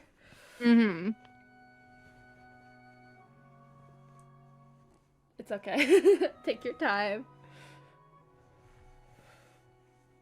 Actually, please do take your time. We don't want... I don't want anyone dying on stream. Yeah. Well, Quebec just isn't, like, very friendly either. Like, Alberta's really racist, but Quebec is really racist. I can see it. Also, the fact that that history behind the separation and all that stuff. Yeah, it's an interesting time. Yeah, so I think I'd skip out staying there for too long. Yeah. But is there anywhere else, like, it doesn't even have to be in Canada, just like anywhere else in the world you would love to travel if, let's say, COVID wasn't a thing? Yeah, I'd love to go back to London. I really liked when I was in London. Oh my god. 2014 I went. Oh my gosh, that sounds amazing. Yeah, about six years ago. Or like 2014, 2015 kind of thing. 2015. What was your time there like? Oh my gosh, spare no details, please. It was really nice. We were there for a music trip actually, which was really cool. And it's where I actually started dating my partner, so it was really nice. It was like a school music trip, so it was cute. We didn't get to do as much touristy things because we were like there to perform in festivals and everything. But I'd love to go back. My best friend lives not too far from like London area, so I'd love to go back and meet her in person finally. Oh. She was supposed to come last year for convention time, but obviously, you know, with everything going on, that didn't happen. But I'd love to go back to England, like London area. Vietnam is definitely on the travel list. I'd love to go and see like where my grandma grew up and everything. Ideally, I'd love to go with her, but I don't think that's happening. Oh no. Yeah, she's really sick. And last time she was there, the government wasn't great. Like it was still like exiting out of the Vietnam War, and she was like extorted for money. So it was not a great time for her. Oh dear. Well, I really hope that you do get to go travel after the pandemic is quote unquote over. I honestly feel like our government.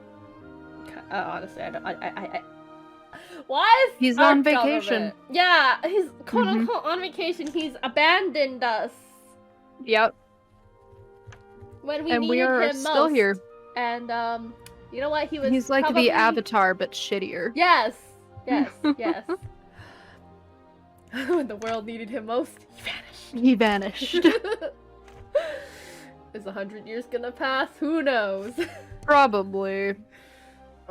Honestly, I find it so baffling. Like, okay, I tell people this, like people outside of Canada, that our frickin' provincial government tried to take out dinosaurs out of the curriculum, and they look at me like I'm crazy, and I'm like, nope, this actually happened, and it's kind of, I don't know, not kind of stupid. It is really stupid because we have Drumheller. That's like the dinosaur hotspot. And a province with 2 dinosaurs named after. Yeah, exactly. The province and one of their cities, like, and you're gonna take them out? Yeah, exactly. Like, you can't do that.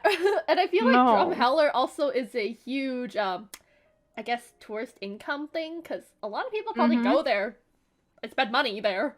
So you're really just gonna do that? Take dinosaurs out? Right? Like, way to stimulate the economy. Exactly. You think this is gonna stimulate the economy? No. Mm-mm. And he's kind of like Farquaad, if you really think about it. He really is kind Some of of you may die, but that's alright. That's a sacrifice I'm willing to make. Yep. Because he cares about the economy more than us. Okay, I don't understand why he... Like, now they're just making school online. Like, they should have... Like, I kind of understand for elementary schools, because, you know, parents gotta work. But the legal age to stay at home alone is 12. So why couldn't, you know, junior high kids and high school kids stay home, like, just to learn?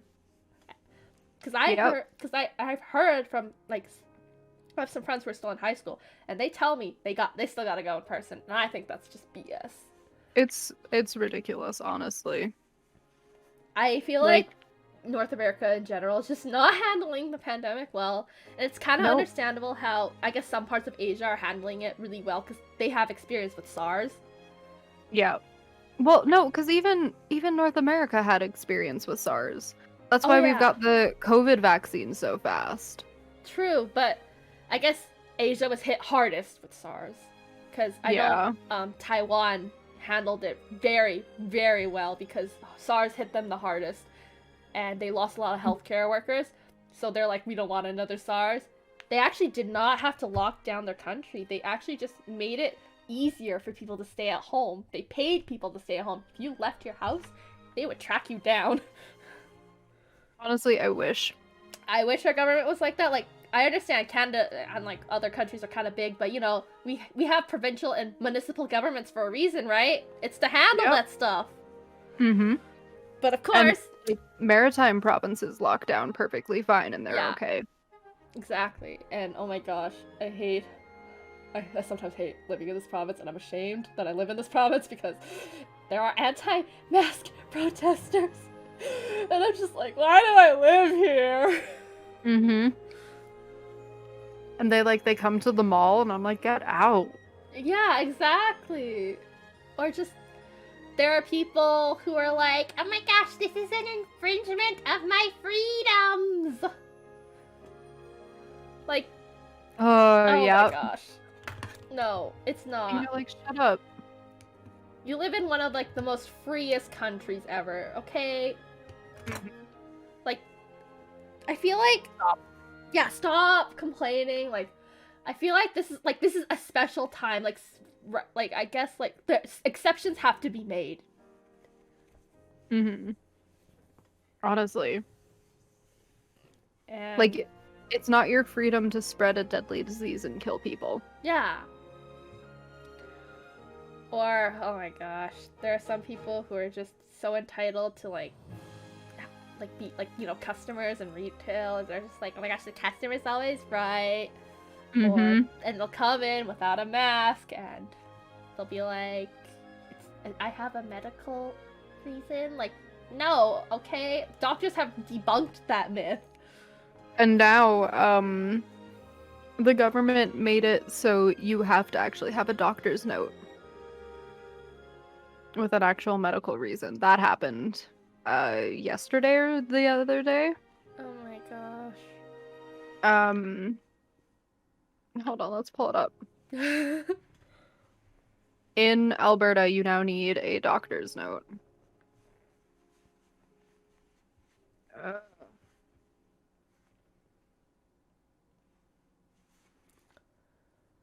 Where is it? News. Oh, there's still a bunch. May.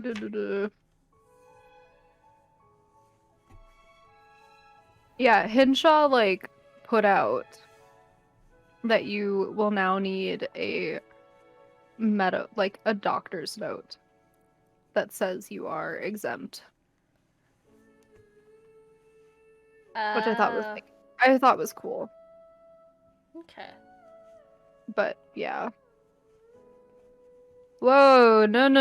Oh. Is O'Malley trying to Goodbye. steal your food? Yeah. He's like, you're not paying attention to it. I can come up here, right? Nope. Has there been times where he's actually been successful? Yes. Yeah. Oh dear. Would you I'm like, bro, please. Would you like to tell the story? Usually with toast. If it's got butter or sunflower butter on it, which is like peanut butter but made with sunflower seeds. Because I am allergic to peanuts. Oh. Yeah. Oh my gosh, sunflower butter sounds really good though. It's so much better than peanut butter. He definitely will get a hold of it and like lick the butter or the sunflower butter. I'm like, now I have to cut off that entire part of my toast if I want to eat it. This just reminds me of my friend's cat, because I've heard stories where their cat will jump on the dinner table, lick a part of their dinner, and they gotta like. My mom exaggerated a bit because she told me the story. She's like, "Oh, they gotta throw out the whole thing." I told my friend that, and she's like, "What? No, we just throw out the part he ate." Mm-hmm. As long as like they don't get into the entire thing, I think it's fine. Like, why would you waste so much food? Exactly. Because your cat ate a single portion of it. Is there a type of food he loves stealing though? Bread of any kind and rice. I feel like cats have an obsession with bread, even though scientifically they can't taste any sweet things. They can't taste any sweet things and they can't taste any like spicy things. And he loves like spicy chips. Oh my Like gosh. he loves to come in for spicy chips. He really loves bread. He likes to try and he likes blueberries. I'm like, bro, come on, man. I've heard funny stories where I guess some people have lilies in their garden, and what their cat will do is they'll just put their face in it, and they're like, "No, please don't! Lilies are poisonous to you!" Mm-hmm.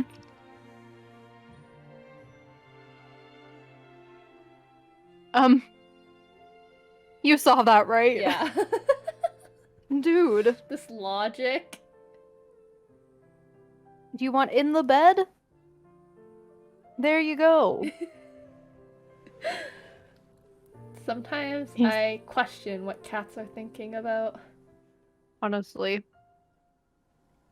Does your cat do the trill sometimes when he sees you? Not often. I've only witnessed it a couple times from him. Oh.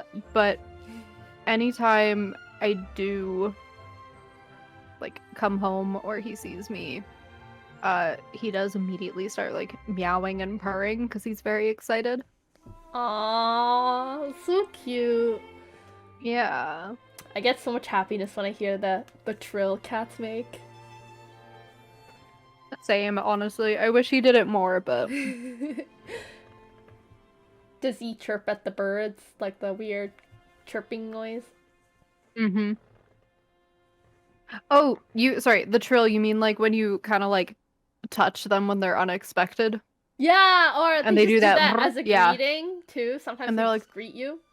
Yeah, he generally does that like if he's asleep and I come home, and he's there and I like look around like in the bed, he's like,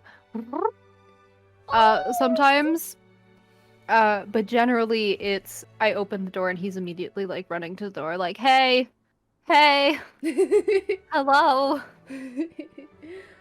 He does do that, the ekekek thing to the birds sometimes, yeah. I like that description. The ek ek ek, yeah. It was like the easiest description I could find for the noise they make. I just tend to call it just a chirp. Yeah. No, that's fair. Hey, Bubby. If you could, would you get more cats? Definitely. This apartment, though, isn't big enough for, like, another cat, unfortunately. Fair, fair. So he's a single Pringle. Huh? He also doesn't like he doesn't like kitten. He's 9, so he's, like, almost middle-aged and set in his ways. My grumpy old man.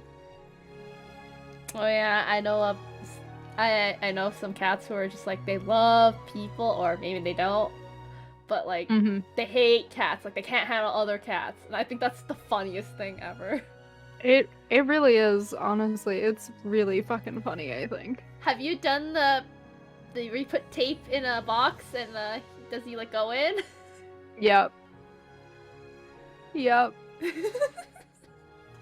That's so funny. Oh yeah, I have another question. Yeah. If you had to eat only one type of food, what would it be and why? Let's say you just had to eat one type of food for the rest of your life. One type of food? Okay. So I've actually thought about this. I have 2 answers. So the first one type of food, soup. There's a bunch of different types of soup. Yeah.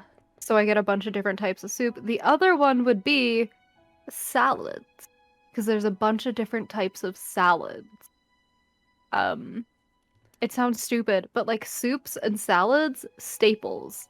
I would either pick soups or salads, because I would still be able to eat like pho, and I would still be able to have like miso soup, because it's a soup. If I pick salad, then I could have like fruit salads. Like, people who say pizza aren't thinking of the big picture. Or like, apparently there's this new recipe that's trending. It's called a sweet salad. Is that like a marshmallow thing or whatever? I do not know, but I'm curious. Quite curious. Me too. Maybe we'll do a sweet salad making Oh stream. my gosh. That sounds fun. Because my answer was sandwiches, because I love bread, and it's so versatile, because literally a sandwich is just it can classify as just like anything, as long as it's between 2 pieces of bread, or there's even like ice cream sandwiches. It's like you said, so versatile. Just gotta be real creative. Yeah.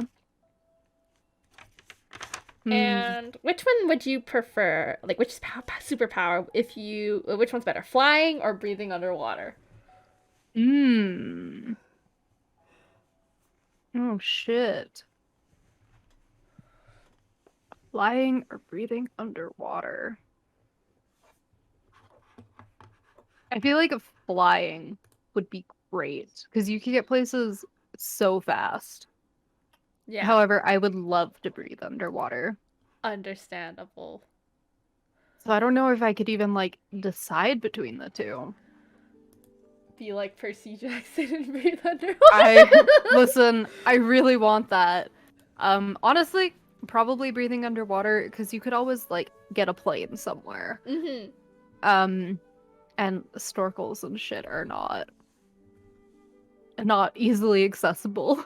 Yeah, and it's kind of bulky too. Just imagine just going underwater and just be like, "Hi, fish!" Like, just chill with the fishes. Hey, fish, what's up, man? And they're like, hey, what the fuck? Speaking of powers, you could bend any element in the Avatar universe. Which one would it be and why? Ooh.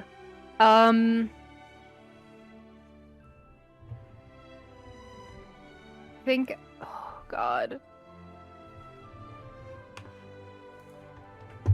They all have such good, like, pros and cons. I think though it's a tie between I would love to be able to airbend or waterbend. Ooh, same. Those are my two favorites. Because I think that would be so much fun. Like, yeah, earthbending is cool and all, but I feel like it doesn't fit me. And like airbending or waterbending are just great. Imagine just blood bending someone. I'm sorry I had to go through that. Okay, but right? Like if you were ever in a fight, those two are also some of the like better ones. Because one, you can bloodbend, but two, we've also seen that waterbenders can change the temperature of water. So you could also like boil someone's blood, which is really morbid to think about, but you could do it. And in Korra, you could also they showed like airbenders taking the air out of people's lungs. Oh my god. Yeah, and like your lungs are always still full. Like there's still a bit of air in there. Otherwise your lungs would collapse.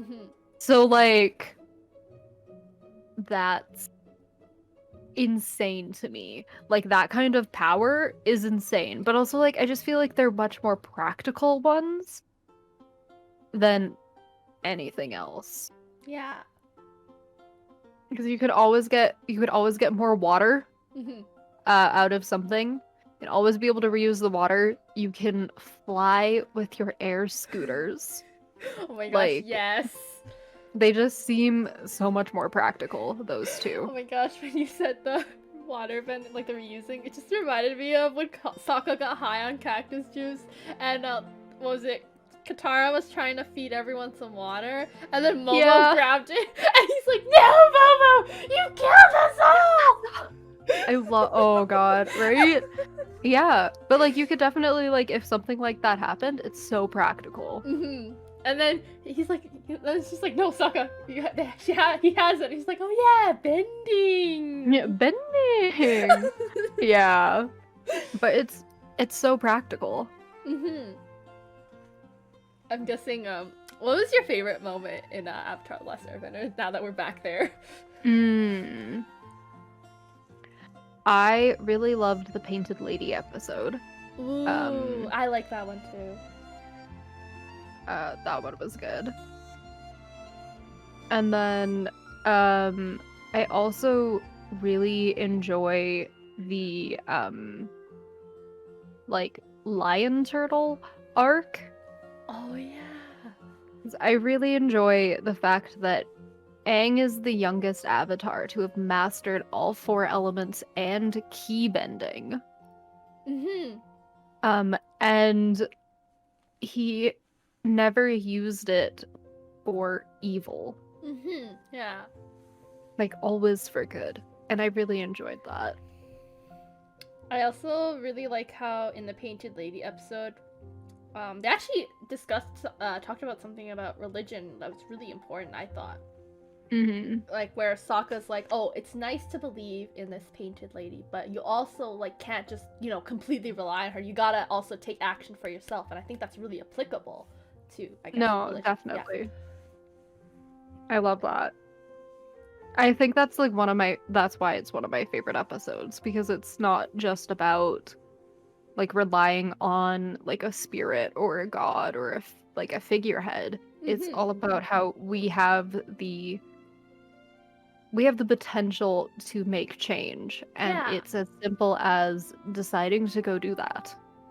Definitely, and I really liked how they helped clean up the village too, and then I guess the village became more self-sufficient too. Instead of just relying on the Painted Lady. No, and it was good. I really enjoyed that. And going on that again, if you were, let's say, had the powers, like in, I guess, Cardcaptor Sakura or Sailor Moon, what kind of powers would you go for, I guess?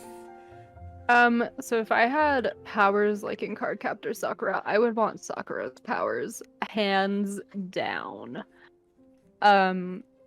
she is the most powerful magic user in the universe, and I love that. Mhm. Hands down, I would want to be Sakura. I think with Sailor Moon, Pluto's powers are really cool, or like Saturn's powers. Outside of the outer Senshis and just going like inner Senshis, um, Mercury or Venus, I think. Okay. I would say Sailor Moon, but I feel like that's a little conceited. But yeah. No. Go if you want to say Sailor Moon, go for it. I'd love it. Like I think like Sailor Moon's powers or like Venus's or Mercury's, Pluto's or Saturn's. Like I feel like that's great. If I had to pick one, I would probably pick Saturn, honestly. Okay. Understandable. And if you oh yeah, also another question is, what is your dream home? Like if you like money was not a problem, like location's not a problem either, like where would it be? What would it look like? Yeah. Really homely. Like that green hedge witch that you'd see. It's like a safe space. It's got a really open kitchen, lots of windows, lots of plants, lots of cats kind of thing. Oh my gosh, cats, yes. Lots of dogs, like just lots of like animals. It seems like a whimsical, magical, safe place kind of thing. It'd probably look really rustic on the inside with a bunch of like sage green walls and like yellow walls and everything. Lots of plants. I just want like a bunch of windows, really nice stonework, and a gigantic kitchen. Any reason on the gigantic kitchen? I love cooking and baking. I love it so much, and I would love like a gigantic kitchen. Just like a big space for everything. That kind of reminds me of this house tour I saw of this, like, you know, like the dream houses. Mm-hmm. And I remember just like seeing how the kitchen had 4 ovens. And I'm just like, wow, that's a lot of ovens. That is a lot of ovens, but also like, damn, imagine how many batches of cookies you could make. Oh my gosh, it'd be great for like bake sales. Like I do a lot of mass baking, but here's the thing. I have a toaster oven. It's not no. it's hell when I have to do mass bakings. Yeah. Because our oven does not work, so my mom's like, okay, we gotta use the toaster oven. I'm just like, oh gosh. It's not fun when I have to do mass bakings. Oh yeah, no, definitely not. Because I gotta like take it out and then like put in the second tray and it's like back and forth. And like with a bigger oven, you can at least do like 2 batches. Yeah. With like multiple ovens, that is so many batches that you could do, which I love. Yeah, because I used to do a lot of mass baking, especially before cons. Oh my gosh, I miss cons so much. Oh, I miss so much. Oh man, I miss the candy guy at Otafest. There was a candy guy at Otafest? Yeah, he'd like, if you would take your picture, he'd give you the option of picking like a haichu from his box. He was so nice. That kind of reminds me of someone who cosplayed No Face, and he gave out chocolate coins. I definitely gave back the chocolate coins from that No Face. I was like, thank you, but no thank you. Oh my gosh, I remember I played the melodica for a No Face, and then I tried to run away, but he started chasing after me. I'm like, oh no! It's just like the movie. Oh no! I love that. Oh man. I miss conventions so much. What is your favorite memory from Otafest, I guess? Cause Otafest. Yes. Oh man.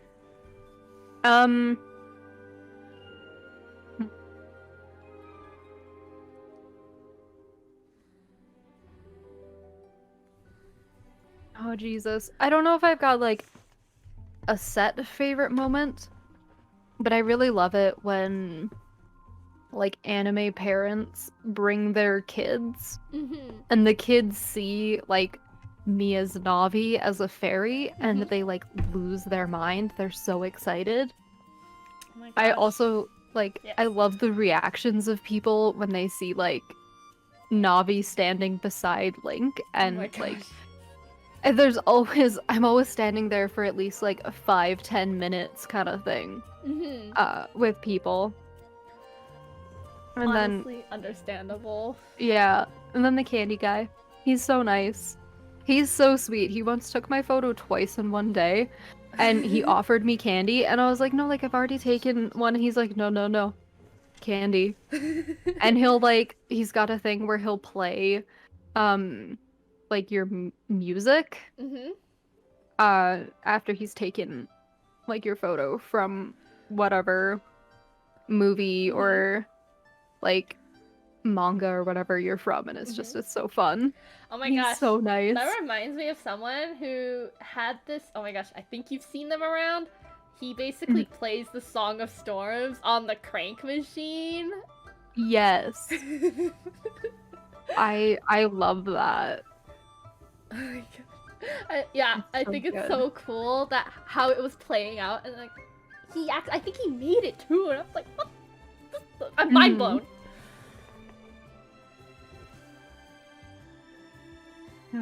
No, it's great. Also, I am out of questions, but I have a fun activity if you're up for it.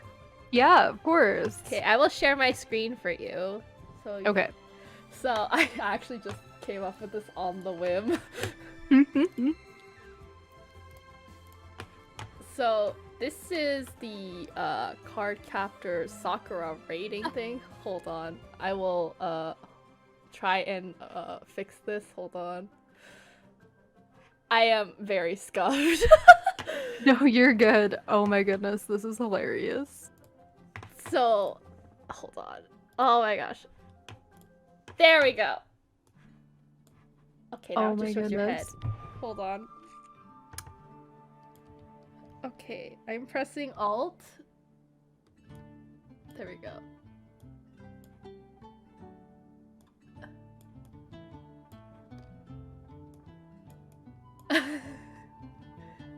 Hold on, I'm trying to fix this. Do you have the link for me? Because that's great. I will send you a what do you call it? A screenshot of your rating thing. But I will send you the link too. So these are the different, of course, card captor Sakura outfits, and we're going to rank them. I guess We're gonna rank them. You're going to rank. Oh my god. Okay. So starting off from the beginning, this one. Ooh, that one. Okay. I want to preface this that just because it's in the E rank doesn't mean like it's horrible kind of thing. I would put that in D actually. Oh, D? Okay. D. But like I want to preface with everything that just because like they're down there doesn't mean I hate them. They're just not my favorites. Understandable. The next one I would also probably put in D. That one in B.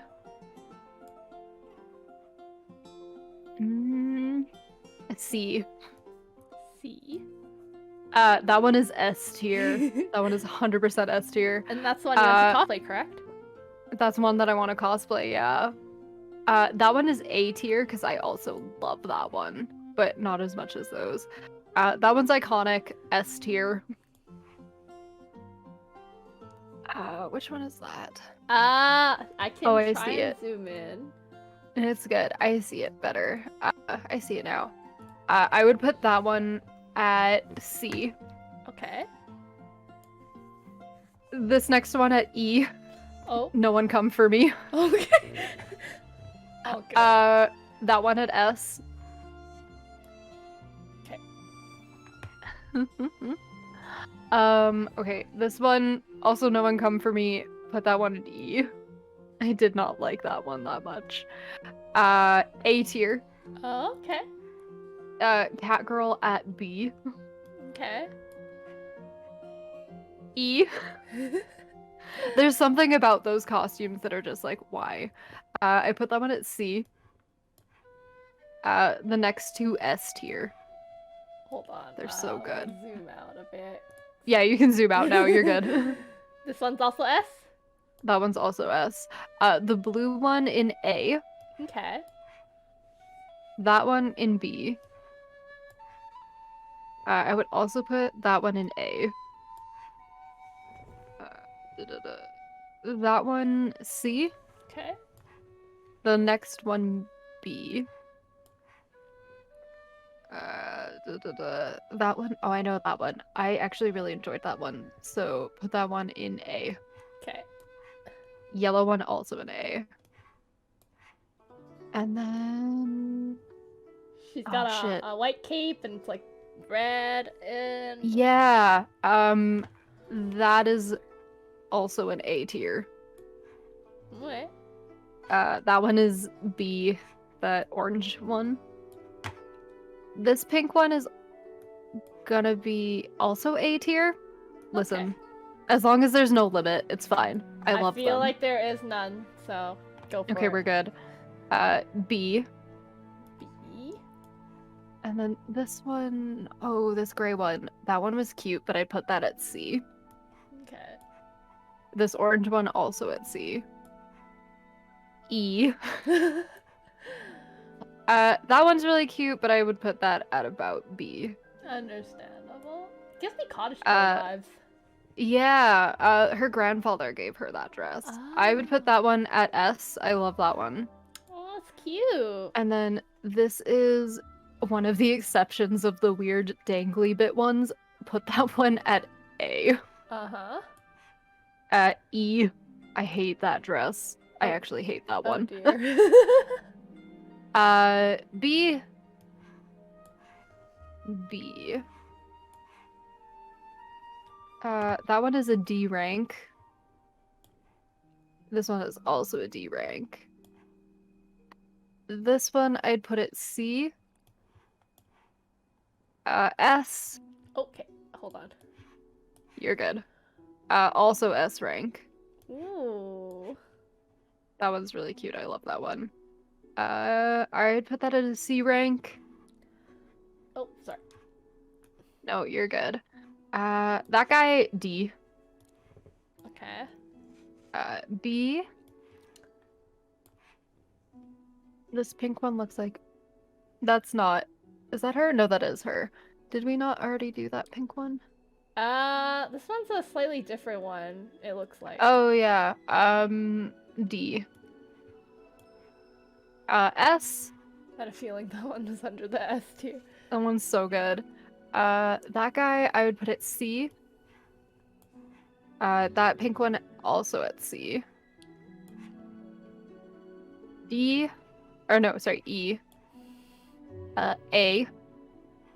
Also, just so you know, these are not set in stone, so you can change them around. No, yeah. That one's E.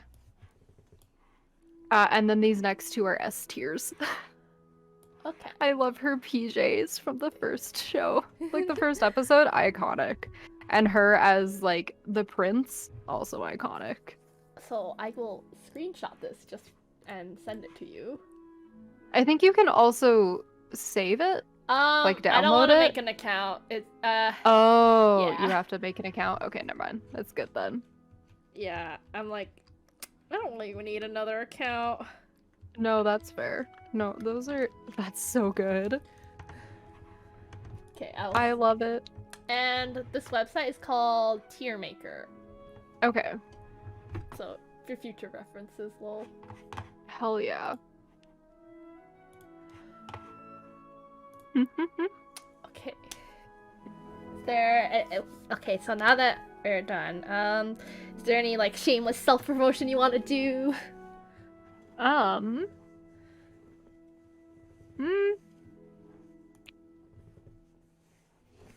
I'm not sure. I would like super appreciate it if people did follow me on Twitch or like Instagram. Mm-hmm. I really love making content like this, and honestly, it would be amazing if I would be able to support myself off of this. Obviously, I can't right now. Everything's real tight with everybody, but like it would be awesome. I will put your Instagram in the chat. Yeah. There are you can find me everywhere under the same username. But like just like following, chatting, showing up, like liking things, that is enough support.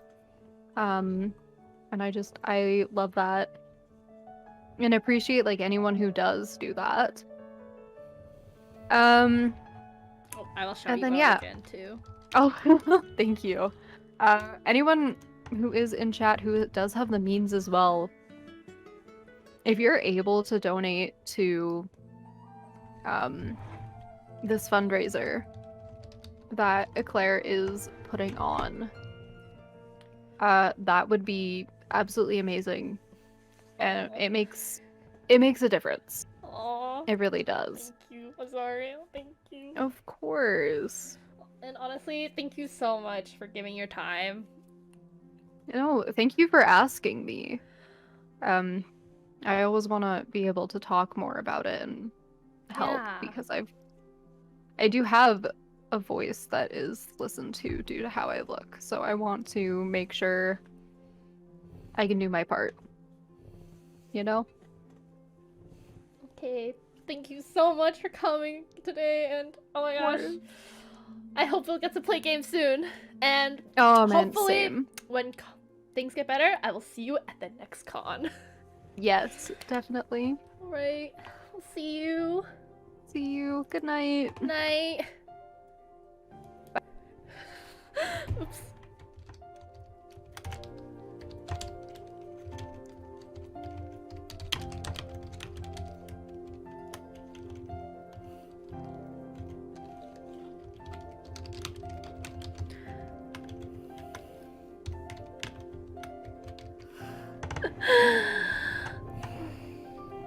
Okay, that was my friend Azaria.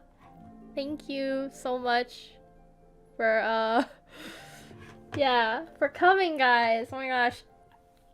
It means so much when viewers come to these things, like this thing that I'm working on, and also like thank you so much for those that are in chat, just lurking even. And also thank you so much to Azaria for coming on. Yeah, of course! Like, gotta support our local streamers and also our local friends. But honestly, yeah, it just means a lot that there's actually people that want to be interviewed, I guess. And it also means a lot, like, that people want to hear these stories. 'Cause honestly, I feel like I'm not the biggest, if I'm being honest, I'm not the biggest content creator. And it means a lot when people actually want to be interviewed. It means a lot. Okay, we're gonna raid someone. This is gonna kind of intimidate me, but we're gonna raid a person I follow. Her name is Classic Christine. She is also raising money for Stop Asian Hate, so I really want to support her on that. Hold on, gotta copy and paste her name so I don't mess up. But yeah, thank you all for coming. I will see you all tomorrow. We're interviewing Haku tomorrow, which is great. I will see you, yeah, tomorrow, same time, 7 p.m. Hopefully, I will be on time. I don't know. We'll see. Okay, bye! Oh yeah, here's the raid message. And also movie night is tonight, so, 5 minutes. Okay, bye! If you're on my Discord. Oh gosh, I don't have the Discord. Oh, whatever, bye!